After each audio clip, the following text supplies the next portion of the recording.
Good morning, YouTube. So at the time of shooting this, it is the 26th of September and it is 10 past 4 in the morning. I am just having some breakfast, which is arguably the most boring meal in the world.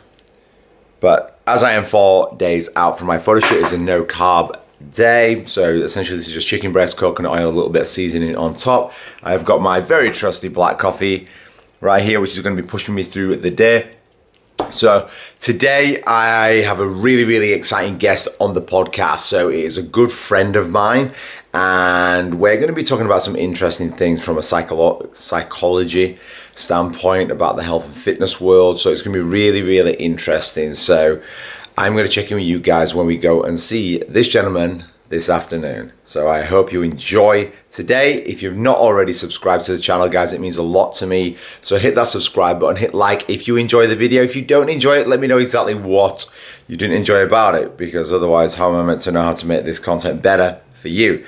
And then also I would love you to subscribe to my podcast, whether that is on Apple iTunes, which you can find it on the podcast there, on Apple, you can find it on Spotify, you can find it on Anchor, and loads of other places. Anywhere you can pretty much find podcasts, it is on there. So I would love you guys to check it out and give me any feedback. So I'm gonna finish this delicious meal and check in with you a little bit later with my special guest. So I am actually here finally after fucking around, driving around for a while.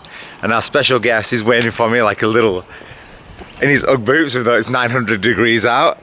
And it is Mr. Layne Fletcher. Everyone say hello. Hey. What's up? Alright. Good, how are you?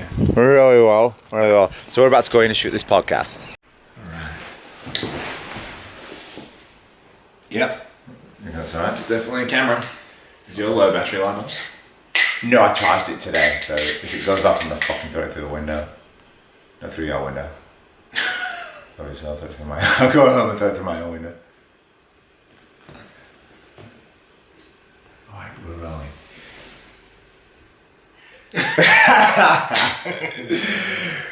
What's up, ladies and gentlemen? So we are here with Mr. Layne Fletcher on his own little casting couch. I got two of them. He's got two of them, which is great. So Layne, thank you so much first and foremost for being on the podcast today. So first and foremost, tell the audience, the listeners, the viewers, if you are watching on YouTube, a little bit about who you are, what you do, the 94 degrees that you've got and everything. So hit me, like, who are you? Jeez, they put me on the spot there. So I'm a trainer, I'm a coach, I'm a soon-to-be psychologist. I wear many hats. I've been a gym manager. I've been a lot of things. My first kind of foray into the fitness industry was as a PT, the way most people start. I was a professional rugby player, something I share in common with you, and got a couple of injuries and didn't take my rehab very seriously, and then saw the effect that had on performance and my lack of ability to get back to where I was. And I didn't want that to happen to anyone else. So I went and became a trainer to try and help through that respect. And then from there, it just kind of snowballed into exercise science, fitness qualifications, nutrition qualifications, psychology qualifications, and yeah, I start my post-grad work in March of next year. Okay, so obviously you took quite a big detour, I guess I want to sort of say, from the health and fitness space into psychology. Like most trainers don't do that. No, they don't. No, most trainers would be very much like, okay, I want to be a PT, I want to be a coach, I want to train in a commercial gym, then I want to go run my own thing, and they'll sort of build from there. And obviously nowadays it's more pushed to the online space. Totally. So what made you take that transition to, okay, I want to be a psychologist? Yeah, sure. So a couple of things. I've always had a fascination with the human mind and how behavior can be shaped from, I guess, subconscious thought and that kind of stuff. I dealt with my own mental health issues, and I kind of wanted to take a little bit of a deeper dive into what caused that. I knew if it could happen to me and others around me, you know, can I help that situation? And just to understand why those things were happening. And then I was kind of put onto a really unique field of research and from there took a deep dive down into what can happen in psychology, what you can get out, especially as an experimental psychologist or a researcher, the contributions you can make to society, and that kind of became my driving force as to why I wanted to get into it. So when you said your own sort of mental health issue, not that I want to touch on that, but do you feel that delving into that psychology realm, you were able to figure out or to help or to overcome the issues? Some actionable points, yes, definitely. In some things it made it a little bit worse, because when you study, I guess abnormal behaviors, you only have yourself to compare to, right? So you can't really, like I live with my wife, obviously. I don't want to psychoanalyze my wife. That's not healthy, right? And then your friends don't open up in the same situation that you would in a therapist-patient relationship, understandably. So you kind of end up analyzing yourself. So for some of my mental health struggles, it became better. I understood the need for community and the need for meditation and the need for all of those kind of things. But in other aspects, it kind of gave me a real in-depth look at my own behaviors, and did I manifest some of the more negative behaviors because I only had myself to analyze? Probably. So didn't get a definitive answer either way, but now that I'm past my mental health struggles, I may have some in the future, but now that I am beyond what was going on, it's definitely, I've removed that kind of aspect. Yeah. So, yeah. Well, you're having a conversation with me, so mental health struggles will likely happen by the end of this conversation. You look like physical health.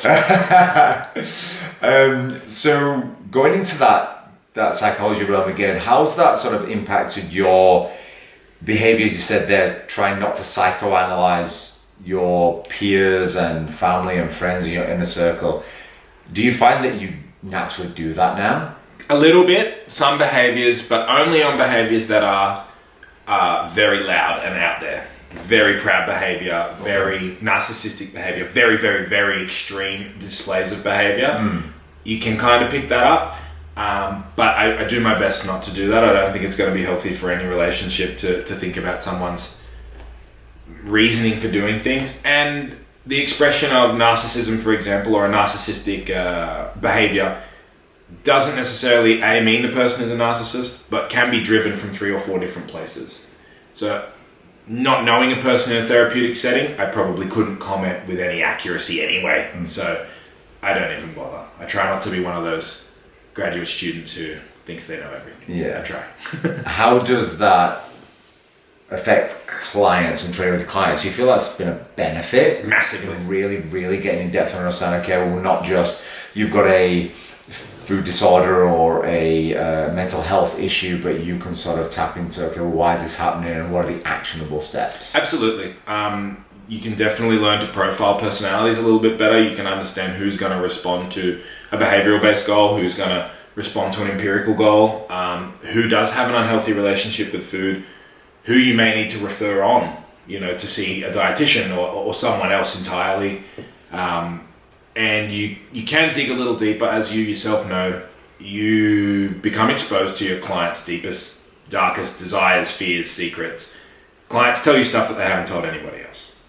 So having a background as to why behaviors manifest and that kind of stuff definitely helps in creating a better lifestyle program for a client. Yeah, for sure.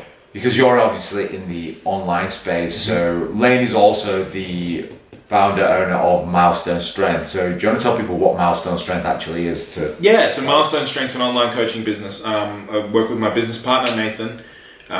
We sell some template-based programs and some custom programs and nutrition.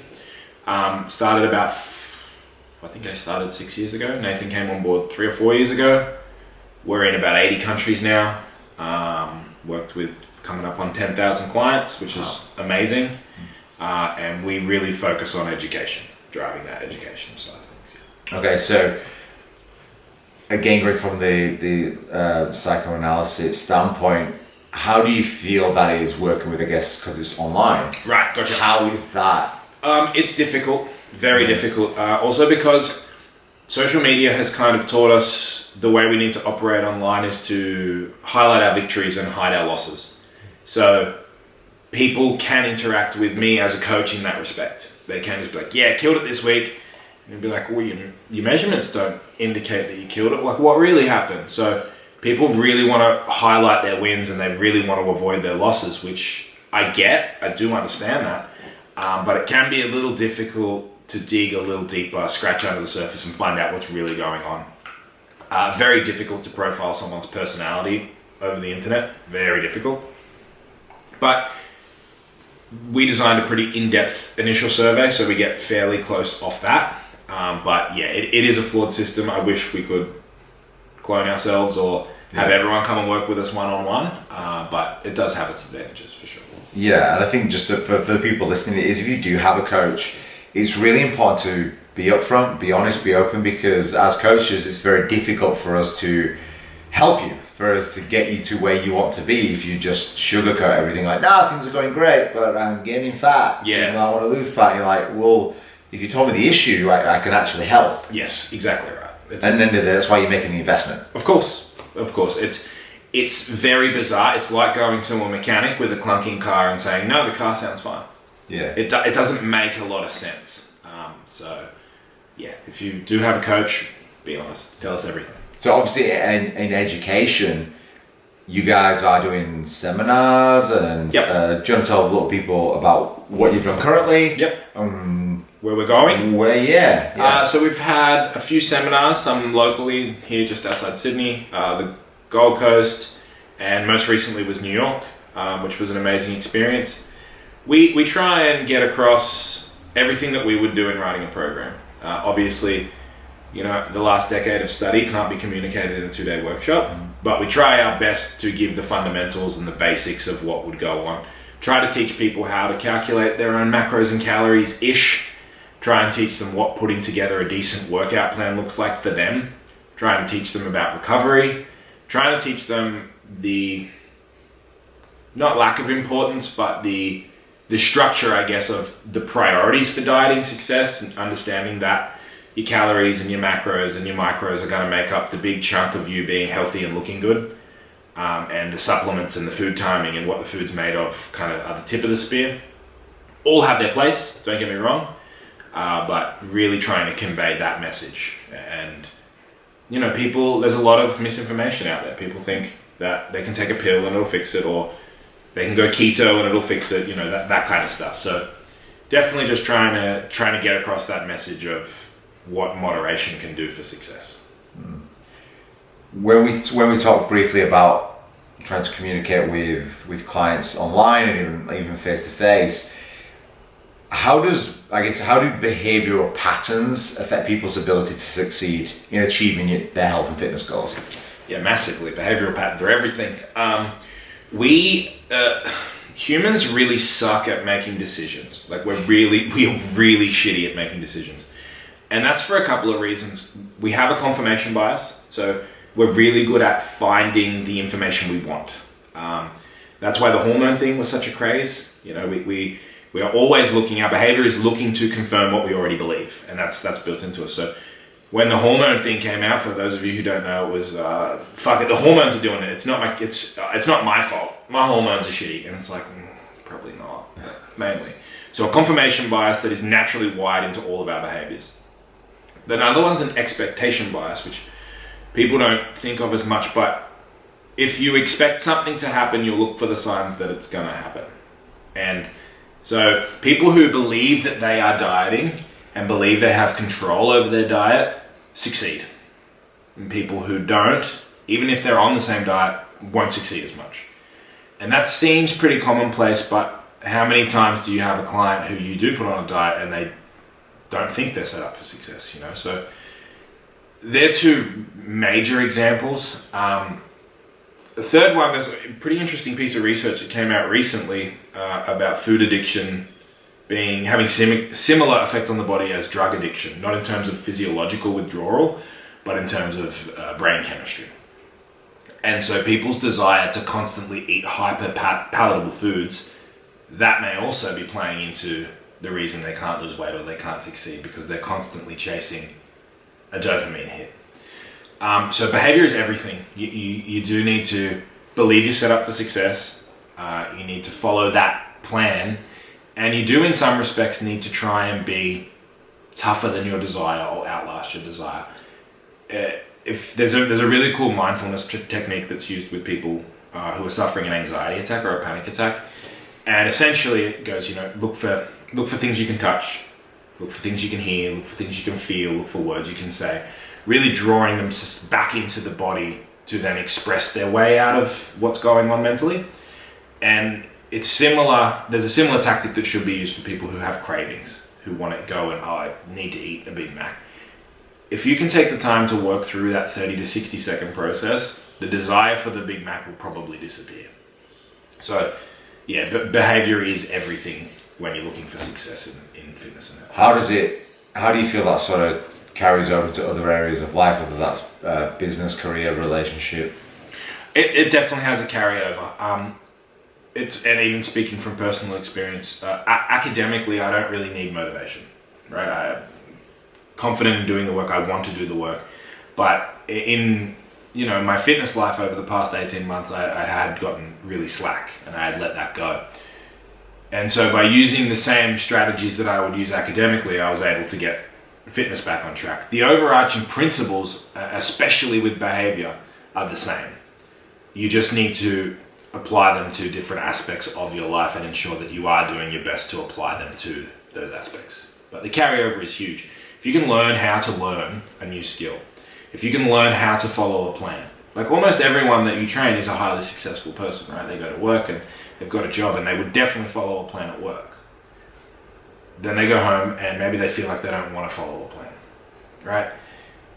Understanding that the short-term goal of doing the things they do at work to be successful, if they do that at home to be successful, they can live the rest of their life in moderation. So yeah, behavior is super important, especially when you're transitioning to other aspects of your life.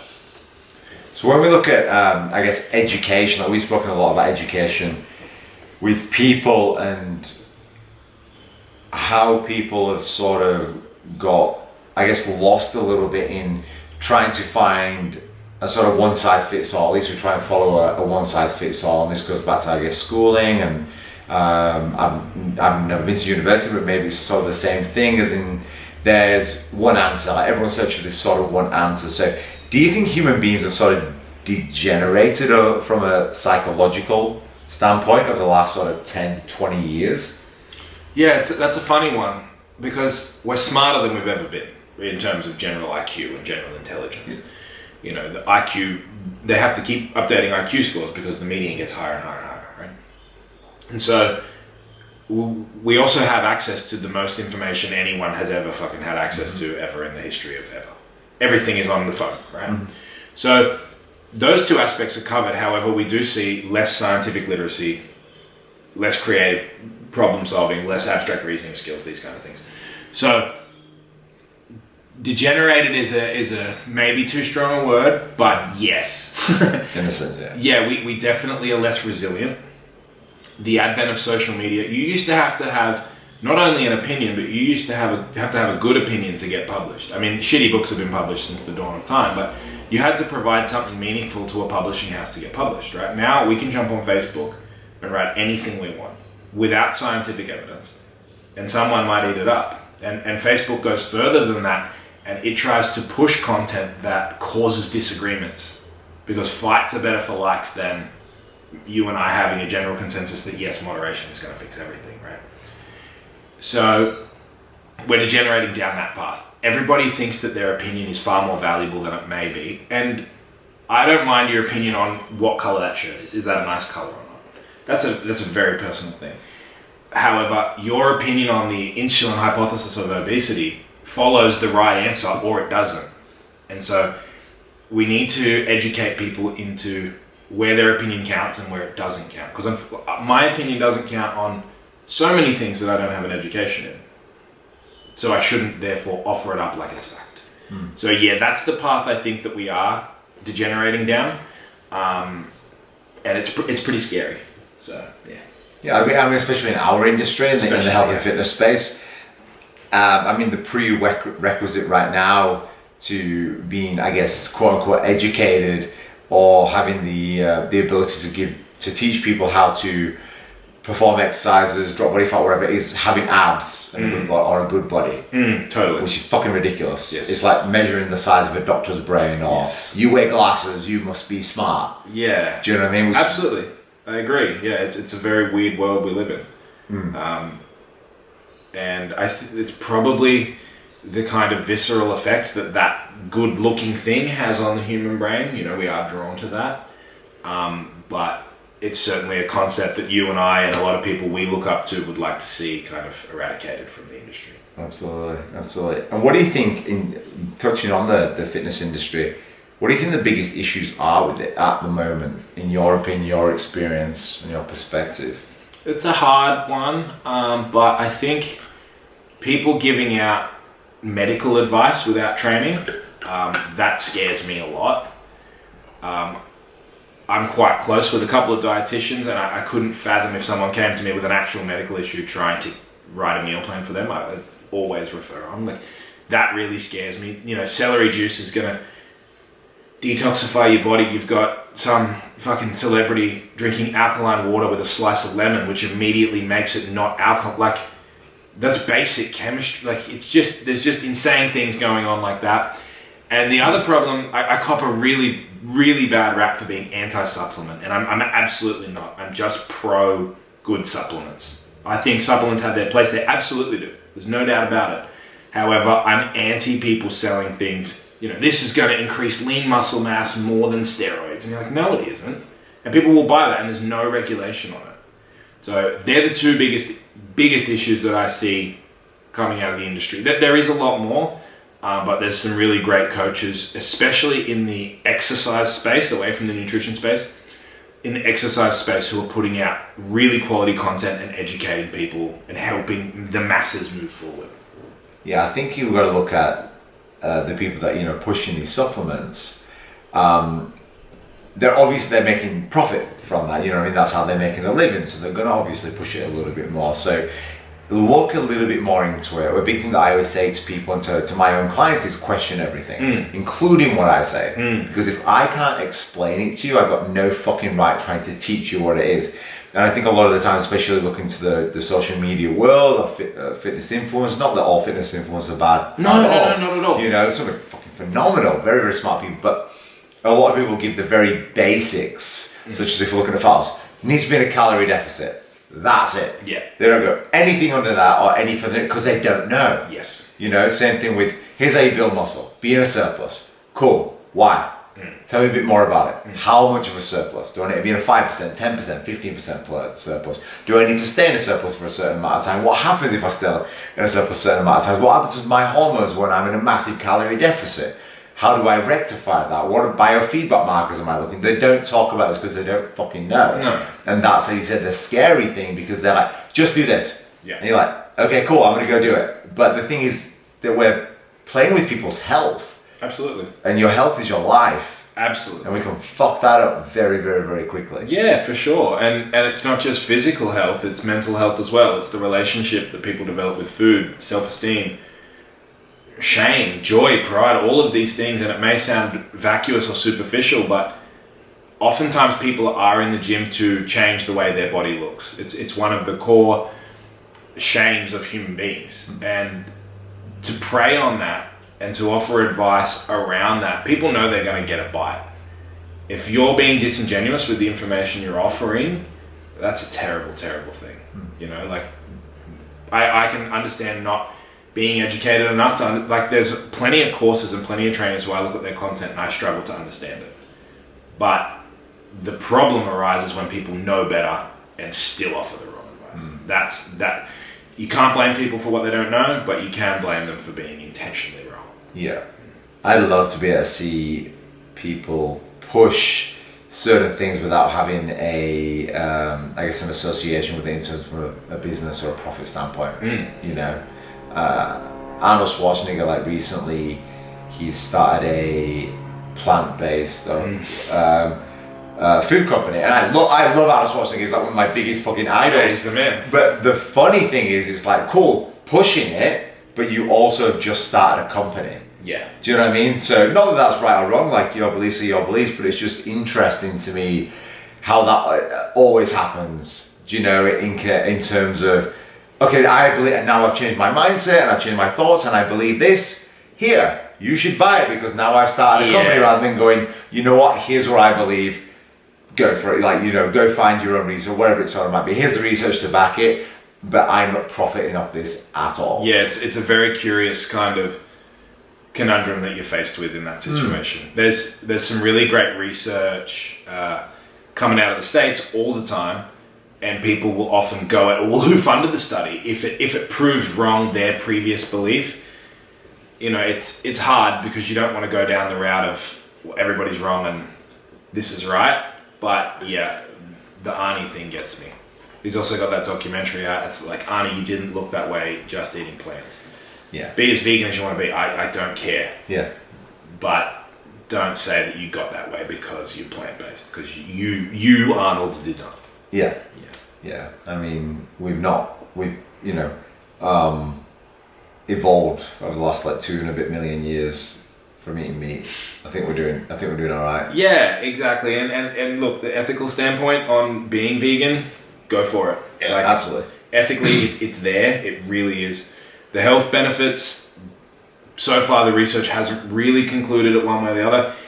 Eating pure meat doesn't seem like it's the way to go either. But as with everything, like, I think the healthiest diet around is probably pescatarian, mostly plant-based with occasional seafood protein. Health-wise, it's probably the healthiest. But yeah, there's definitely a lot of different strains, and for most diets, it just seems that adherence is key. Yeah. You know, if you can stick to it and be consistent. Absolutely.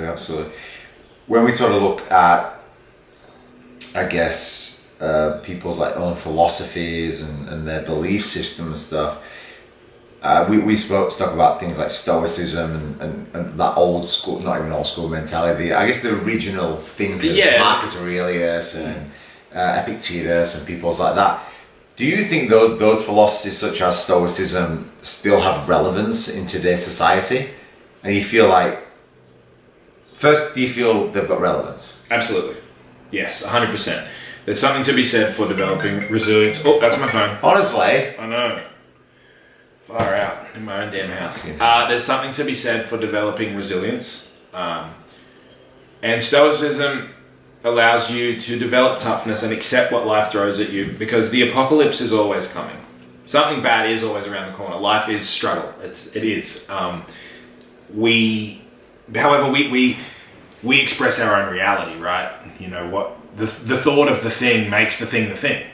And so by understanding that, especially through Stoicism, we can kind of be, oh my gosh. It's alright, take it. Let the fucking viewers see who you're talking to. No, I'm trying to, I don't even know how to turn my phone on silent.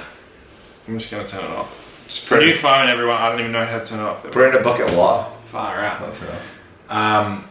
So yes, Stoicism, I also am, Stoicism definitely has some relevance in everyday life, 100%. And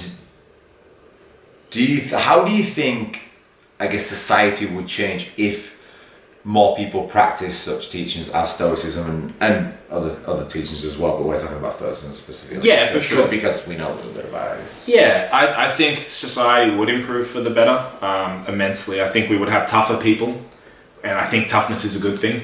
Yeah. I think resilience in children is very important.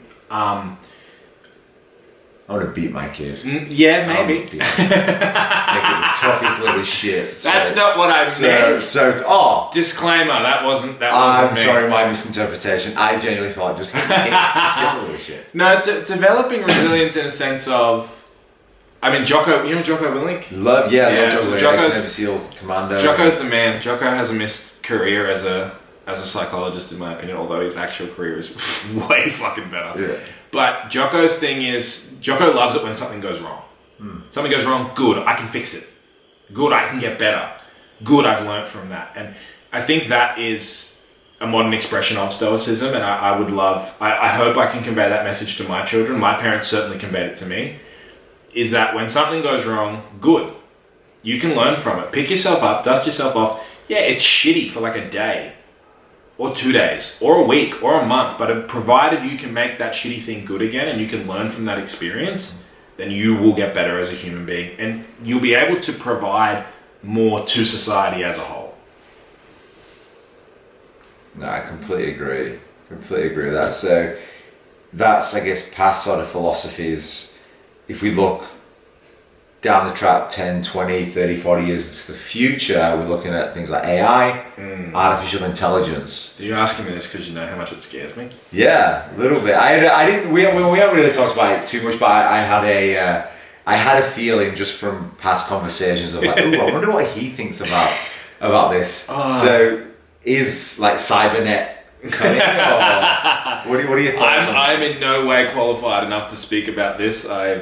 There's some very, very smart people. Well, you've seen the Terminator, so you obviously know. Like, we know what's happening. AI scares the living daylights out of me from a sense of if we could generate artificial general intelligence.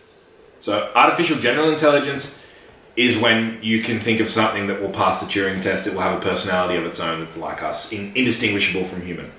If something was created, especially a manufacturing artificial general intelligence, so something that's job it is to, even if it's to make cars, right? We have this machine, it makes cars.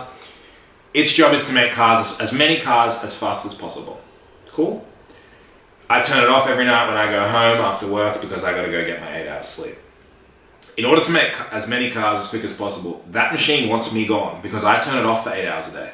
So if it can generate some artificial general intelligence, it wants me gone. It's going to wipe me out. So from that aspect, that scares me a little bit. However, listening to some very, very intelligent people in the field, they seem to think we're a long way away from artificial general intelligence. Artificial intelligence in and of itself, it makes life a bit better. Our phones have a lot of AI mapping systems, those kind of intelligences. Oh, it usually makes a noise. I don't know how long it's been not off for. That's okay, because we got the podcast info anyway. So what happened last time with the other one?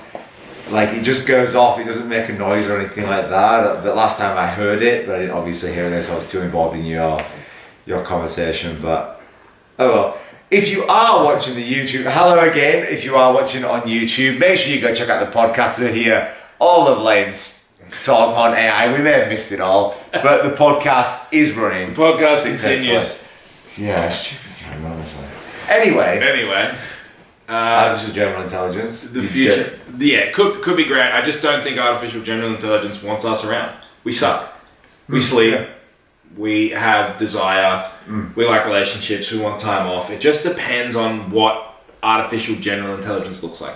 Artificial intelligence in and of itself and kind of cyber implants and stuff, I think that could be great, especially for injury and health and those kind of things. So it definitely could be good. It's also going to depend a lot on the intentions of the person developing it. Yeah, that's what I was going to say. Yeah.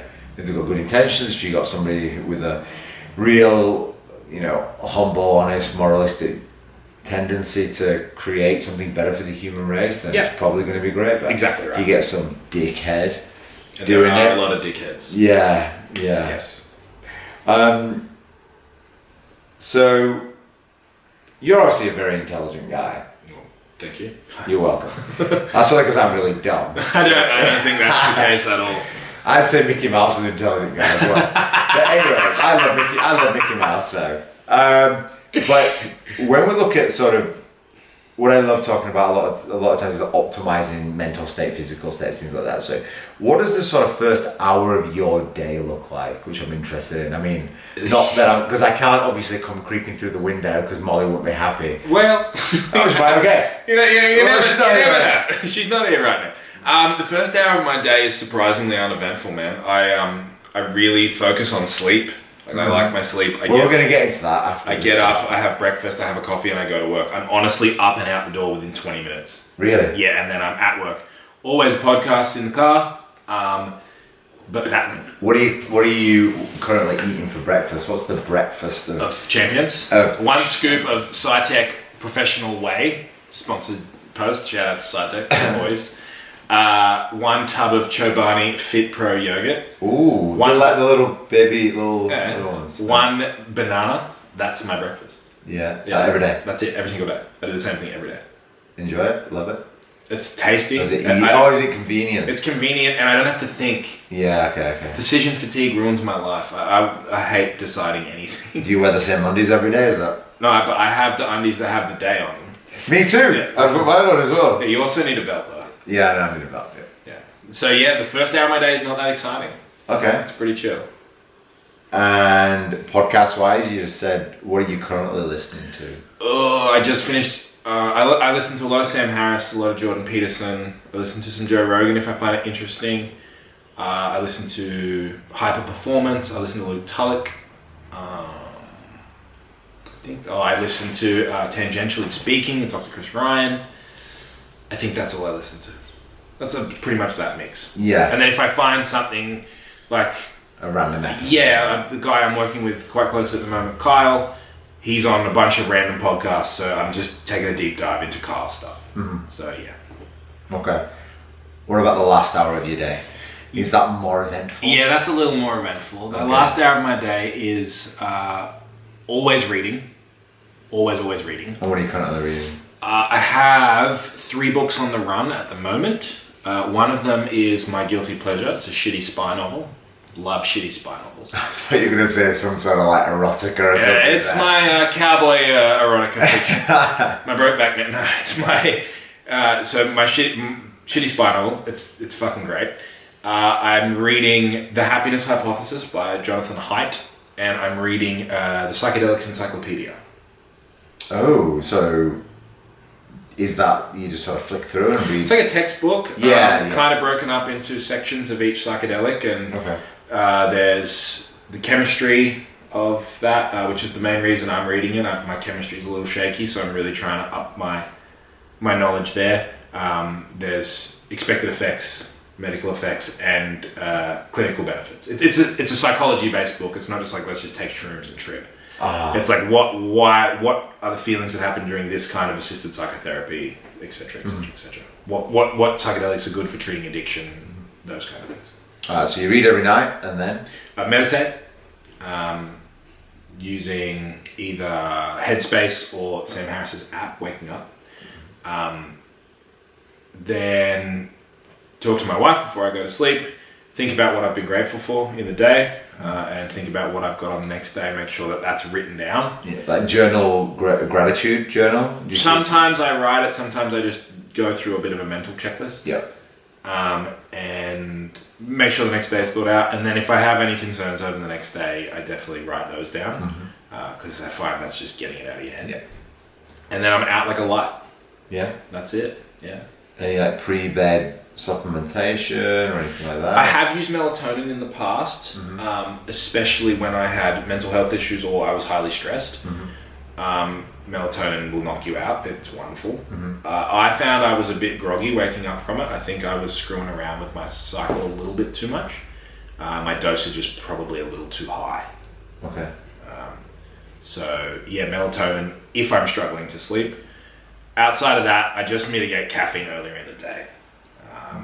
Managing your caffeine is a much better ploy than supplementing late at night. Okay. Is there a particular gram? Caffeine? Yeah. 2 milligrams per kilo of body weight. 2 milligrams per kilo. Yeah, and if you can cut it out about 8 hours before you go to sleep, because it's about an 8-hour half-life. Okay. Yeah. Alright. So when we look at, I guess, learning, optimizing mental state, obviously you've got a good array of books there. Not for the faint of mind, I want to say, but how do you optimize your mental state for learning? For learning? For learning. Yeah, learning's a pretty fascinating one. I don't do all of these, but you probably should try and do all of these. There are supplements you can take. Supplements of the racetam family and alpha GPC and things that get choline flowing into the brain are quite good for focus. For learning, you truly have to approach everything with a beginner's mind. A lot of times people will go in to read a book and they might know one of 5 things presented, and they'll read the one thing they know and they'll be like, I know this. Relearn that. Repetition is really good. And I also prepare myself by understanding that I've got about a 45-minute window of study. I've got about 45 minutes to learn the one page or the whole chapter, however quick I get through that work. And then I need to get up, go for a walk, come back, repeat it. It's about being as relaxed as possible and not taking in too much information. And coffee. And lots of fucking coffee. Yes, caffeine is very good for that. So when you're sort of studying, is there a particular environment you like to be in? Is it complete silence? Is it music? Is it a certain type of music? Yeah, I prefer music, classical or like trance kind of stuff. Okay. Anything that can kind of take the thought pattern away and make me as removed from the process as possible. I tend to enter a flow state, for lack of a better term, more frequently with that kind of music, without lyrics, basically. Right, yeah. So I guess minimizing the focus there, it's just sort of almost white noise. Yeah, exactly right. There's a, what's that app called? There's an app called Noisely. That's a Chrome extension on your computer that will play random generated sounds like a loud cafe or rain on the roof or a thunderstorm or waves rolling in. And I've used that quite a bit as well. It works? I like it a lot, yeah. It just kind of takes you to a different state of consciousness. I like it. Yeah. I dig it. So when we touched on there was the supplementation, like the Racetam family, alpha GPC, choline based supplements. Is there anything else in that? In the sort of, I guess I'd assume you take those more in the AM? I take those when I'm about to study. Oh, right, okay. Yeah, but I operate a little differently. So I have a friend who got me onto these things. He takes one in the morning, one at midday, every single day. He's a pretty successful guy. He has a very intense job. So I don't approach it the same way as he does because I learn in smaller blocks. Okay. Probably no other supplements. Lion's mane mushroom. It's neuroprotective. It has some really cool results in rodents. Whether that's going to convert into humans, who knows? But yeah, there are a few mushrooms that can help with that kind of stuff. Okay. Alright. So that's how we optimize mental state. How do you optimize your physical state for performance in the gym? Because obviously being an athlete, a powerlifter as well, how do you optimize physical performance? Yeah, I've found that the nutrition of the preceding day has the biggest effect for me. Okay. Yeah, I have to try and really hit my macros, get my carbs in, that kind of stuff. So like I guess a carb backloading protocol, carbs at night, and helps not performance? Not as much, just around my training. Okay. But it's just if I haven't had it dialed the day before, I usually suck the next day. Okay. Whether that's mental or physical, who knows, but that's the result that happens. Okay. I also like to over warm up. I know some people don't, but I like to feel like I've got a pump before I get involved in the exercise. A lot of breath work, a lot of static holds, a lot of isometrics, that kind of stuff. I feel like that prepares me to then attack the workout or the game or whatever I'm going to do. Do you have any, I guess, routines around that? Like you do, here's what I do, I have my pre-workout coffee or whatever it might be. I go take a pre-game dump. I listen to this music. Or it's like looking in a mirror. No, not really. Depends on the body part that I'm working out. But usually I try and use that warm-up time as a bit of play time to keep myself engaged and find new movements and that kind of stuff. Okay. Definitely have a coffee beforehand. Don't always take a pre-game dump. Sometimes I don't. It's definitely not in there. So you just can't help it. And music, I like to listen to the same thing. Like I have a very specific, it's always like rap, heavy punk, and some metal music. And it's the same playlist and I listen to it again and again. And it takes a lot for a song to get on there. Right. Yeah. It's a little bit because I like to be fired up, but I also kind of want to enter that meditative state. That flow state. Yeah. Not that working out and lifting weights is the hardest thing in the world that you need to enter a flow state for. I just find it extremely cathartic if I can if you can get through a 90-minute session without having too much of a thought. If you've planned your intention right before you enter that session, it is a very, very amazing experience. Yeah. No, I completely agree. I think a lot of the times people do get jacked up off too much caffeine, too much pre-workout, and they want to go into the session and, just go fucking hard as a motherfucker, just go and lift as much weight, ego lift as much as possible, whereas that does have its benefits occasionally, but I think going into more of a relaxed state and a focused state of like, here's exactly what I'm going to do. Yes, this weight's still going to be ridiculously heavy, but here's how I'm going to contract this muscle and how I'm actually going to feel during each particular lift. Absolutely. I think you've touched on it there, and it's an important lesson for life and performance. It's intention. What do you intend to do? And really visualizing that. There's amazing research done on people who they're trying to teach people a new skill, right? Say for you it was juggling. And just by visualizing and having the intent of juggling, not actually physically practicing, but visualizing how you were going to juggle, having the intention of learning how to juggle, your juggling skill improved because of just that, before you even touched the balls or the pins or whatever you were going to juggle with. So I think that lends itself to a really interesting phenomenon, that if we do have intention about what we want to do, whether it's gym, sports, relationship, writing, whatever, we are far more likely to be successful. Yeah. Yeah, no, I 100% agree with that. 100%. I think in between sets, I know for me, it's not just about, just chilling out, scrolling through Instagram or whatever it might be. It's like, okay, cool. What am I going to do next? Like almost visualizing the lift. Absolutely. Here's exactly what it's going to do. The bar's going to go up. I know my sticking point. I'm going to drive through it. I'm going to spread the floor if I'm doing, squat or deadlift, something like that. I'm going to engage my scapula, retract and depress it. Here's everything that I'm going to do, and go in there and do it. And it works pretty much every fucking time.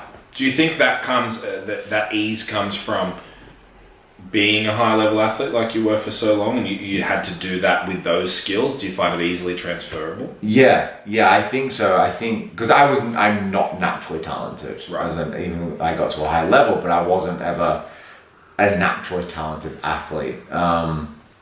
It came from just a lot of fucking work, like a lot of work, because I knew, for me, myself, okay, I'm never going to be the biggest, fastest, strongest or anything like that, but I do have passion, I do have courage, I do have determination and discipline, but what else can I do? What are the little 1%ers that people are missing? And you can quite easily tell. Like once you're in the gym and you're watching, especially with the talented athletes, you can tell what they're doing and what they're not doing. Yeah, getting lazy and things like that. Okay, I can do all these other little things that you're not doing. I'm going to be better than you. And it just fucking works. Cool. That's great. And then obviously over the years and stuff, you just keep that and you just... Yeah, well, you've learned that skill. That skill is now transferable. Right. So, yeah, exactly right. So we spoke about performance. What about recovery? Obviously recovery is super, super important, and it's something that's massively overlooked in my opinion. How do you optimize specifically your mental state for recovery?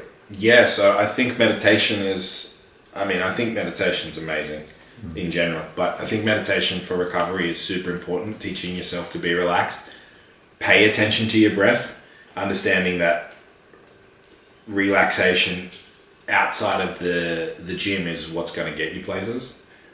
And it's related to training kind of, but you have to get your mindset, you have to understand that less is more sometimes. You are going to go in and kill yourself for 90 minutes in the gym. You are going to smash yourself, but understanding that to get leaner, you don't necessarily need to do more work. You don't need to be going back in. You need to go back in when you feel like you're ready. And if you train a lot, that'll be 5 or 6 times a week. But don't look down on yourself when it can only be 3 times a week. Yeah. And what about recovery for performance, physicality? Yep, so sleep and nutrition are key, right? You've got to get those. Is there timings or anything like that? Specific nutrition, fats, carbs, anything like that? Probably carbohydrates for more explosive ATP-based stuff, probably fats for longer distance endurance stuff. But again, personal preference is going to reign supreme here, and depends on the supplementation, the special supplements that you're using, if you're using those. That definitely plays a role. After that, it's probably going to be your active recovery, understanding that sometimes moving is going to help the recovery process. From there, you can throw in all the little extras, compression garments, compassionate touch, so like massage or being with a loved one or anything like that, hot and cold therapies. And a big one that often gets overlooked is trying to find an hour or so a day, or even half an hour, to just do something that you want to do. I know that gets really hard with parents, but finding something that you like to do will also manifest itself into your recovery tenfold. Like, some people smoke weed and love it and think it helps them recover. Some people smoke weed and wig out, right? It's the same substance. It's the same thing having the same physiological effect on you. However, if you enjoy that sensation, it's probably going to contribute to your recovery. If you don't enjoy it, it's not going to contribute to your recovery because it's going to stress you out. Yeah. So I guess personal preference is going to be that. 100%. But it's about trialing enough things out for long enough as well. Yeah. Whereas a lot of people I've found that they'll try something once it doesn't work and they'll fuck it off. And you're just like, Dude, try it once. Yeah, exactly. Try learning to drive a car once. Yes. Do you know what I mean? Yes, I don't understand why we do things. So many things. Because we're lazy, or we want it now. We want it now. We're the instant gratification generation, man. Like, we get a dopamine hit every time we fucking scroll through Instagram. And I do it, I'm not preaching. But, like, if we could hold off on things for 10, 12, 15 weeks, we would be so much further ahead. Yeah. I get the same thing out of, like, donuts. I love donuts. Just like, boom, hit that donut, instant gratification, give me fucking 10 more. Let's make it happen. Yeah. We're going to talk about donuts after this conversation anyway. Training. Yeah. What are your current training? What's your current training like? My current training is weird. It's stuff that I enjoy. Perfect. Love it. That's it. That's what it should be. Yeah. I don't have my goal at the moment is to get to the gym 6 times a week. That's my goal. It's building up my fitness, how I look, my strength, and how I perform. And it's not a program that you should write for anyone who has measurable empirical goals, but I used to love training. And then I went through some stuff and I fucking hated it. I hated being at the gym. I also worked at the gym. I fucking hated it. And so for me at the moment, my training is doing stuff I like. It's challenging myself with breathing drills and heavy lifting and some hypertrophy work. And it's doing stuff I want to get up and go to the gym for. Isn't it weird how the more, I guess, advanced or intelligent and experienced you get, the weirder the shit is? You've done some weird, odd shit. But it's worked. Like, it's been great. And I'm just like, I never, ever prescribed that to anybody, ever. But I just did it anyway, because I was like, all right, I'm going to do this now. I think you lose the fun of it. And I think bringing back some novelty. There's people in the industry, I mean, like Dr. Mike. I love Dr. Mike from RP Strength. He's the man. But the dude's a fucking robot, and he'll tell you that. Like, he can just go and do the same shit every single day. And it doesn't appear that he struggles with it. But sometimes I feel like the novelty is what people with my kind of personality type and you need to stay invested and involved. So I think if you enjoy doing the thing, you're going to get great results because you're moving. Do something that's fun. Yeah. I think once you go on, as many seminars and courses and workshops that we've gone on, like, you've done so much and you've tried fucking every methodology out there, that after a while you're just like, fuck, I've done that before. You get a bit of paralysis by analysis too, like. Yeah, you almost try to not too intelligent for it, but you're like, but there's a better way. That's not the perfect program. Yeah. You know, like, I've got too much volume in my readouts. Like, that's not going to work. Yeah. Fuck, chill. Yeah. And so much. I saw a great quote about it today, but like, so much of the research that's done in our industry at the moment is designed to get people working less. You know, yeah. Sometimes you just need to be a fucking savage and go to the gym and move shit. Yeah. You know, sometimes that's what you need as your release and for your mental health and for your performance. You know, you can write the perfect program, but if it's not getting done, it's not worth the paper it's written on. It's true. So yeah. Yeah. Is there any particular methodologies that you've done over the years that you love? Like, what's your favorite training methodology? And if you say GVT, I'm leaving right now. I'll walk the fuck out of my own podcast. Never to be and you can take over. My favorite shit. Or one that you've done, you're like, at a workshop or with a particular person, you're like, that was fucking epic. Every time I talk to Chad Wesley Smith from Juggernaut Training, my brain just fucking expands. Like, he's so smart and he's so considered in his words around training. So I like his kind of training methods, which is just heavy lifting at the front and accessory work. It's phasic training, it's phasic dieting. It's simple. It's not super sexy, but it really, really works. I also really enjoyed John Wellborn's, it was the old CrossFit football days. I can't remember what he's called now. Anyway, John Wellborn, Google him. Power Athlete HQ. And he's got some stuff that's just really fun. Yeah. It's fun shit. There's jumping, there's heavy deadlifts, there's heavy squats, heavy bench, Bulgarian split squats, lots of plyo work. Like, I really feel like an athlete when I do his training. Yeah. It's probably not developing me as much as it should. I'm probably showing off a little bit in the gym instead of using the gym to show off on the field, but it's fun. Yeah, I think what you touched on there was actually really, really cool. Was it's simple, and I think the best coaches, the most successful coaches in the world, the program's very, very simple. I don't know, working with Polyquin for a little bit was everything that you did on paper, you looked at it and you were looking for more. And then he asked us, well, why do you need more? Do you know? But I think a lot of the times as coaches, and I guess this goes back to people got no fucking idea what we're doing basically, is to create these crazy, complex program methodology stuff. And you're like, most of your clientele is general pop. Like, they don't need to be doing that shit. No. They don't give a fuck about doing that sort of stuff. And you trying to convince them that they do, again, it's moralistically wrong in my opinion. But it's going back to the simplicity. Because that's where the efficiency is. That's where the effectiveness is. Absolutely, man. I remember the first powerlifting coach I ever worked with was Luke Shakespeare. He's a guy I think he's based in Adelaide now. But he's amazing. He has some super, super successful clients.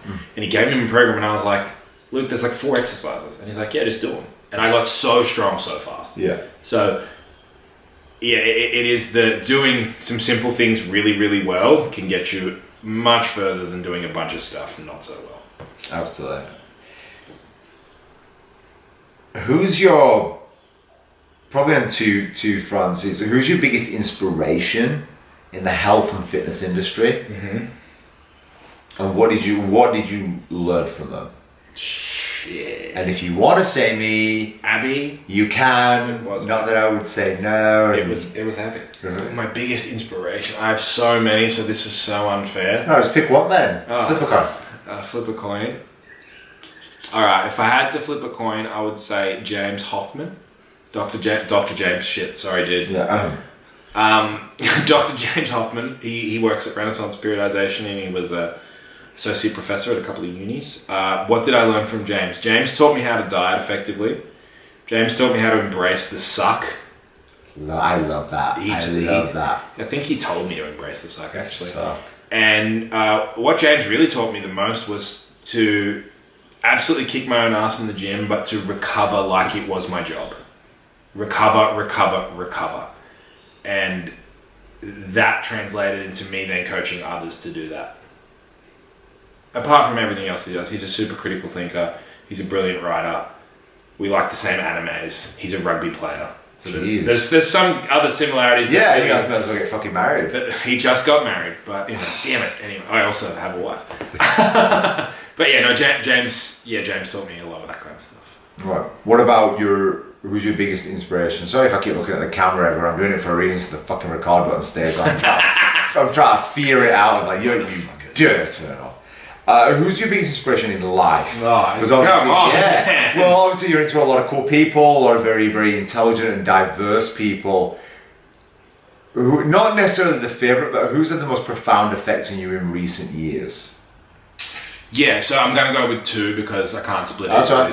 One of them, truly, and I'm not just saying this for brownie points, is my wife. She is... Molly, I hope you're watching. Yeah, she's a fucking genius. Layne wants something. She is a fucking genius. She's so smart. But what she has been through in her life and what she continues to do and strive for is so admirable. She's, like I said, a genius. And she's doing teaching, which is often looked down upon. Like, oh, teachers aren't that successful. You're just a teacher.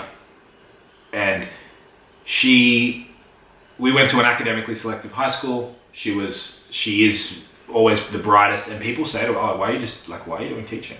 But to watch her fight for improving an education system that she wholeheartedly exists within but believes may be broken is an inspiration every single fucking day.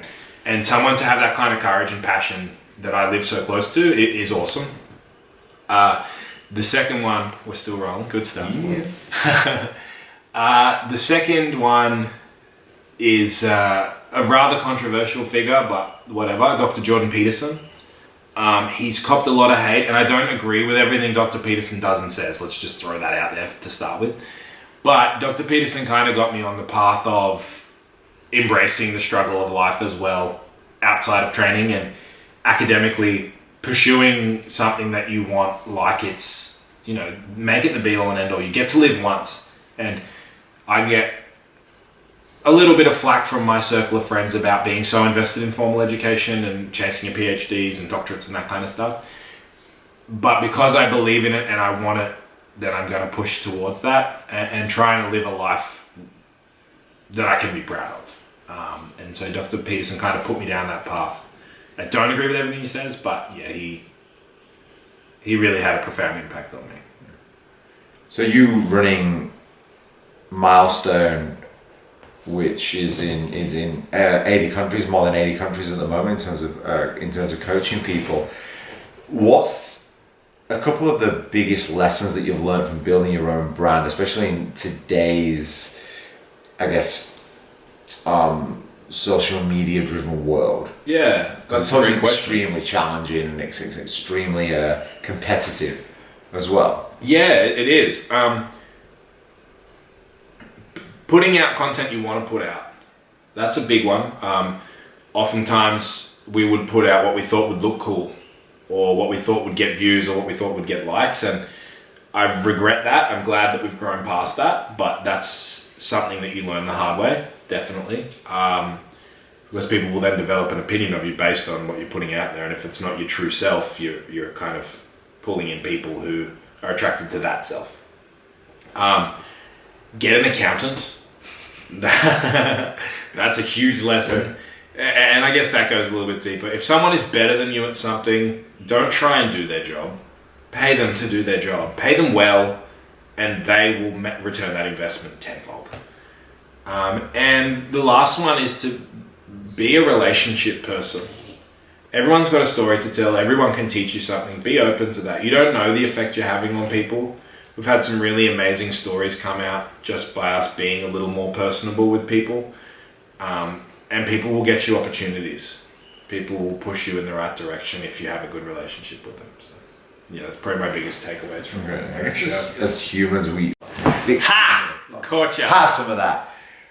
I think we do often forget that we are, as human beings, we are people driven. Do you know what I'm saying? Like we need a tribe, man. Yes, that's exactly what I was going to say. Like we need to have this tribe and this family and this, almost like this culture around us, because that's our roots. You know, from an anthropological standpoint, is that's what we do. That's where we came from. We are these people, these things, these beings of matter, and this is how we communicate, this is how we associate, this is how we live our lives. You know, we're animals still at the end of the day. Absolutely. But we do forget that, and we try and put it into materialistic things or into things that look pretty at the time, but it was like, it always comes down to things like friends, family, inner circle, you know, wherever it sort of might be. Absolutely. The community that you can be a part of, and being a part of said community, is what will increase your happiness so much. You know, there's a lot of great research on religion that shows, you know, that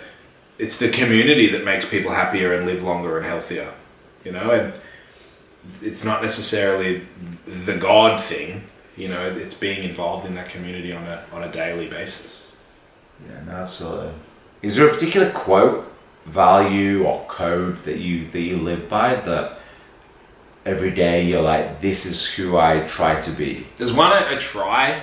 I very much try. It's not so much a quote, but it's more of an absurdist philosophy in that Albert Camus wrote about the myth of Sisyphus, and that Sisyphus pushes a giant stone up a hill and rolls down the other side, and he's cast to do that for all eternity. And that's a lot like life. And I know that sounds very depressing, but when you approach it with an absurdist viewpoint, that's going to happen anyway. Let's enjoy everything around it. Nobody gives a shit. So let's have fun with what we're doing and chase your passions, because at the end of the day, everyone's the star of their own movie. So you just need to act accordingly, really. So yeah, that's the way I try and live my life. No, I like it. Is there any specific? We've got two separate things here. Any recommended books or readings that you read lately? Yes, definitely. You can go for a couple if you want. Like you don't have to talk about. The Happiness Hypothesis by Jonathan Haidt is an amazing book. Enlightenment Now by Steven Pinker is another amazing book. And one more, Thinking Fast and Slow by Daniel Kahneman. That's another one. Oh, and a fourth one, Conscious by Annika Harris. Any more? Yeah, so many, but I'm going to leave it at 4. 4. What about watchings? Like anything that you've watched? And this doesn't necessarily have to be from a education knowledge standpoint. It could be just some random shit, trash TV, or it can be an educational thing. It can be an anime, it could be whatever, that you watch something and you're like, you know what? Attack on Titan, if you haven't seen it, it's the greatest anime ever made. It's also fucking weird when you first watch it. When I first watched I think I've seen season 1 and maybe season 2. I think I've seen the first 2 seasons. When I first saw the bad giants, the Titans, yeah. At the Titans, I was like, what the actual fuck? Yeah, they look like the anatomy chart. The pink guy with the skin peeled off. That's what they look like. Yeah, and the way they act and behave, and they eat the people. Yeah, it's weird as shit. But from I guess an acting perspective, I want to do anime. By the way, I want to write my own anime as well. Story is king, as we all know with storytelling. The storyline's brilliant. Yeah, it's a great story. Absolutely fucking some brilliant. amazing character arcs. Yeah, absolutely. So Attack on Titan, I don't know. I've been watching a bit of comedy lately. I love Dave Chappelle's new special. Yeah. I just love that he pushes that boundary so hard. I think I haven't done much watching lately. Okay. I've got to get back into my Netflix. Yeah, fuck you, dude. The Rugby World Cup. Ooh, who are you tipping to win? New Zealand is the smart money. I think Ireland might take it though. Ooh, okay. Interesting. Got a bet on that? Should probably put an outsider on. Well, they're the number 1 ranked team in the world at the moment. Ireland are. Yeah. But come on, Irish. Am I a quarter Irish? Quarter or a fifth, something like that. Fucking claim it. Who cares? Yeah, no, I'm having it in there. What's next for you? So obviously with milestone and stuff like that, you're doing education. What's next? So on the milestone front, more seminars, transitioning to an app for our programming, just to make the content much more deliverable to people. On a personal level, I'm going on holidays next week. Nice. Where are you going? I'm going to Port Douglas for my 30th because I'm getting old. But on a personal level, the next 5 or 6 years of my life will be dedicated to my doctorate in clinical psychology. Is that all it takes? 5-6 years? Yeah, just a casual 5-6 years. Fuck me. And so I'm still a little torn whether to do a research-based PhD. We've spoken about it, but I have I have an interest in the effect of psilocybin on treatment-resistant depression. So that's a pet project of mine. I'm unlikely to get that through ethics in this country, so I'm going to pursue my doctorate more than likely. And then hopefully next year after, we can start a family. Awesome. Yeah. And until then, just practice. Heaps of practice. Sometimes on my own. Yeah. Well, if no one's around, Attack on Titans on, why not? Go for it. And where can people find you? Where's the best place to look? Check out what you're doing, what you're up to, where you're taking your life. Instagram. At Milestone Strength. I have a personal page, which is at Layne_Fletcher. You probably don't want to follow that. That's just weird photos of me with different beers and weird sunglasses on. At Milestone Strength is where you can see everything that's going on. We got podcasts and YouTubes and We're on all the tubes. We're on all the socials. Wicked. And I will link all those below. Any final thoughts? Any sort of sign-offs that you want to give the audience, the people? No, I think I've ranted enough. Yeah. Thank you for having me. Mate, thank you for being on. Thank you. And that is done. So guys, I hope you enjoyed the podcast with Layne. Sorry about the camera continuously going off. It is a pain in the ass, but if you do watch the podcast, you'll be able to hear our whole conversation. And Layne's an extremely knowledgeable, exciting, and really genuine human being. So I would love if you guys went and followed him across over on his socials and his channels, which will all be linked below. And if you do enjoy the podcast, please share it, because hopefully we can give some insight and hopefully help some people out who might be going through some of the struggles that we discussed and the few little tips and tricks and stuff that we put in there that can hopefully help you guys out. So guys, if you've not already, please hit like, subscribe, and if you do enjoy the vlog, please leave me a comment below so I know what you enjoyed, what you didn't enjoy, and have a great day.